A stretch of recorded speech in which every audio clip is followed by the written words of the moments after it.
Good morning, multimedia students at DeWolf High School. It's me, Mr. Cheney, with another brilliant tutorial. Today's tutorial has to do with typography, and we are taking notes on the wonderful world of typography. So let's get started. Here's where you can find it.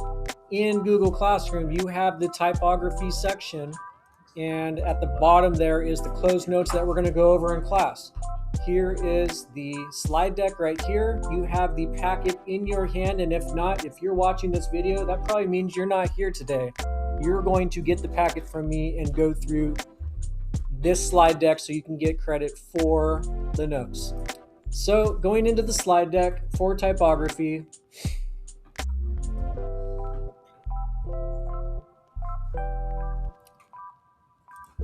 click present and we'll go through. So your only job right now is absorb the information as I talk and write in the words that are missing on your closed notes. So the blank lines, make sure you put the appropriate word from the slide deck on your notes.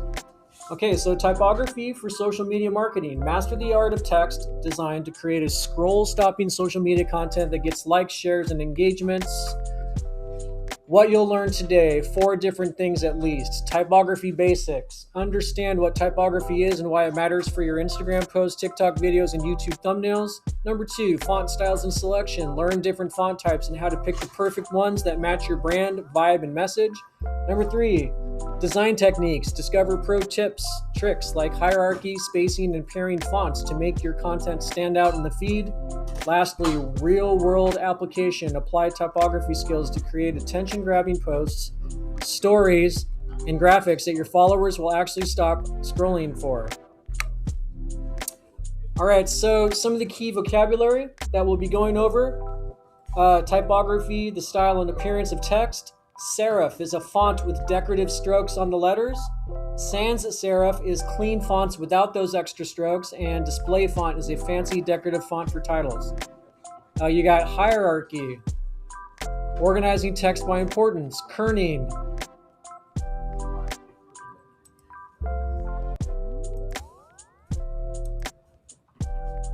hierarchy, organizing text by importance. Kerning, space between individual letters, tracking overall spacing between all characters.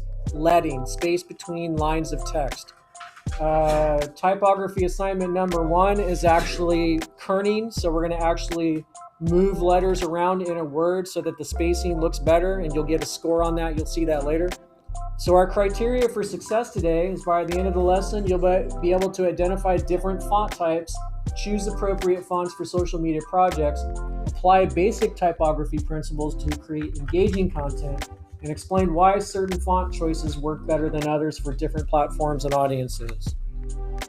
All right, so typography is everywhere. Every time you scroll through Instagram, watch TikTok, or click on a YouTube thumbnail, you're seeing typography in action. It's in the captions you read, the text overlays on stories, the thumbnail titles that make you click, and even the product descriptions when you shop online. Typography is simply the style or appearance of text. But here's the thing, it's also an art form. When you create posts, stories, memes, or any content for social media, you're working with typography. Even if you don't realize it, the fonts you choose can make your content go viral or get ignored in the scroll. So typography doesn't have to be intimidating. You don't need to be a professional designer to make your social media content look amazing. Learning just a few basic principles can completely transform your posts, stories, and graphics. Whether you're building a personal brand, promoting a school club, or just want your content to look more professional, understanding typography gives you a serious advantage. Okay, so serif fonts, classical and traditional. What they are, a serif font has small decorative strokes. They're called serifs attached to the letters. Think of them as letters wearing little hats and boots. Best uses, perfect for luxury brands, formal announcements, or when you want to look sophisticated and trustworthy. Think high-end fashion brands or college prep content. Social media tip, great for quote graphics and carousel posts where you want a polished professional vibe. Newspapers and magazines use them because they're easy to read and print. sans serif fonts, or more modern and clean. So sans serif means without serif in French. These fonts are clean, simple, and straight to the point. No extra decorations. They're like the minimalist aesthetic of typography. In fact, the font that's being used on this slide is a sans serif font. You don't see the little hats and legs and footings on them. There's no extra things on the letters. Why brands love sans serif? Most brands, major brands, use sans serif fonts. Apple, Google, Nike, Spotify, Netflix. They're modern, easy to read on screens, and look great on smartphones and tablets. So the main difference, okay, so serif fonts, they used those when newspapers and magazines were prevalent. It looks good when you actually printed something out. Sans serif fonts look better digitally. So since we're a mostly digital world, most times you're going to see sans serif fonts because it's more modern and easier to read on a screen. Sans serif fonts are your go-to for Instagram captions, TikTok text overlays, and YouTube thumbnails. They're super readable even in small sizes on mobile screens. Okay, display fonts, bold and attention-grabbing. You want to stand out from the scroll. Display fonts are the showstoppers. Think script, handwritten, bold all caps, or super decorative styles. They're designed to grab attention and make a statement. So use them sparingly. Because they're so eye-catching, display fonts work best for headlines or titles and short phrases. You don't want to do a whole paragraph with a display font. Using them for long captions or body text makes content hard to read and looks unprofessional. Social media examples, YouTube thumbnail titles that pop, Instagram story headline text, event flyer main titles, or logo designs and brand names. Okay, so fonts have personality, casual and friendly. Rounded, fun fonts say approachable and chill, perfect for lifestyle content or friend group accounts or casual brands. You have professional and serious, so clean, structured fonts communicate reliability and expertise. Used for resume tips, study content, or career advice posts. You've got creative and artistic types of fonts. They're unique, expressive fonts. They show personality and creativity. They're great for art accounts, music content, or creative portfolios. And then you've got elegant and luxurious. Sophisticated, refined fonts suggest quality and exclusivity. Think fashion, beauty, or premium product promotions. The font you choose sends a message before anyone even reads your words. Make sure it matches the vibe you're going for. Okay, fonts to avoid, the cringe list. Is there a font called 6'7"? No? Okay. Comic Sans. Don't use Comic Sans, it's stupid. Once loved, now considered unprofessional and outdated. It screams, I made this in 2006. Okay, there are much better casual fonts available. Papyrus. This font had its moment, but is now associated with cheap restaurant menus and amateur designs. It's become a design meme for all the wrong reasons. And then you've got curls. Too cutesy and childish for most content. It limits your credibility and makes your work look less serious than you probably want. These fonts aren't technically bad, but they're overused and outdated. Using them can make your content look amateur. Tons of better alternatives exist that give you the same feel without the baggage. Okay, choosing fonts. Less is more. The golden rule, stick to 1 or 2 fonts per project. Using too many fonts makes your content look messy and unprofessional, like you couldn't make up your mind. Create variety without more fonts. So,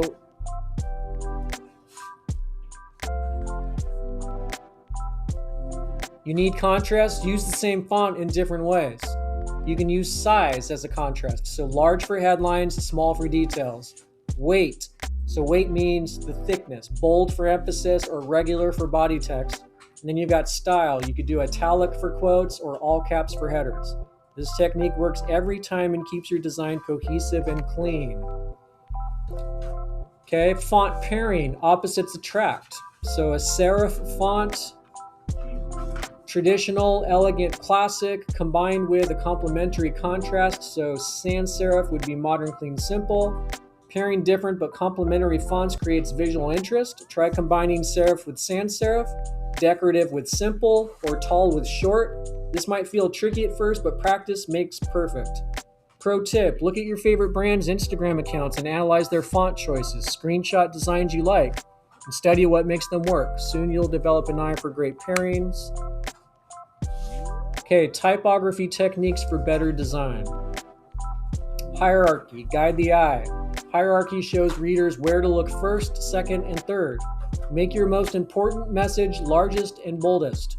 Supporting details should be smaller and less prominent. This creates a clear visual path through your content. Number two, letting, it's pronounced letting, space between lines, also called line spacing.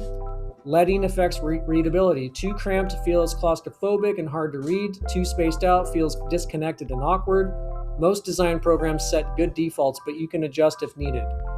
When I make your guys' notes, I usually let it at 1.5 so that it's not too close together, so that you have some room to actually write in there. I don't go double space, that's a little too much, I think. Tracking overall character spacing. This controls space between all letters in your text. Condense it for a tight, modern look or expand it for an airy, luxurious feel. Great for creating artistic effects in headlines and titles. 4, kerning, the individual letter spacing. So unlike tracking, kerning adjusts space between specific letter pairs. So some fonts have bad kerning where certain letters look awkwardly spaced. If you notice this, it's better to switch fonts than to try to fix it manually. So again, like I said, assignment number 1 is actually this website that helps us practice kerning, and you can see bad kerning versus good kerning, which we'll do later this period. Real world social media examples. Okay, so you got Instagram posts. You want to use bold sans serif for main messages, serif for quotes, and display fonts sparingly for event announcements or special promotions. TikTok overlay. Keep it simple with high contrast sans serif fonts. Text needs to be readable quickly as videos play. Avoid overly decorative fonts that are hard to read in motion. And then you've got YouTube thumbnails. Go bold and big with the display or heavy sans serif fonts. Your text needs to be readable, even in tiny previews on mobile devices. High contrast is key. Okay, your typography journey starts now. Transform your content. Well-crafted typography separates amateur content from professional-looking posts that get engagement. You don't need years of design experience, just an understanding of these basics and willing to experiment. Practice makes perfect. Start noticing typography everywhere on your favorite brand's posts and viral TikToks, on professional YouTube channels. Screenshot designs you love and analyze why they work. Try recreating them with your own content. Keep learning. Typography is just one piece of great design. Explore color theory, composition, and image editing to level up your social media game even more. Every skill you learn compounds to make you a better content creator. And that's the last of that slide. That'll get us through the notes page. I will end this tutorial for those of us who were not here to go through the material now.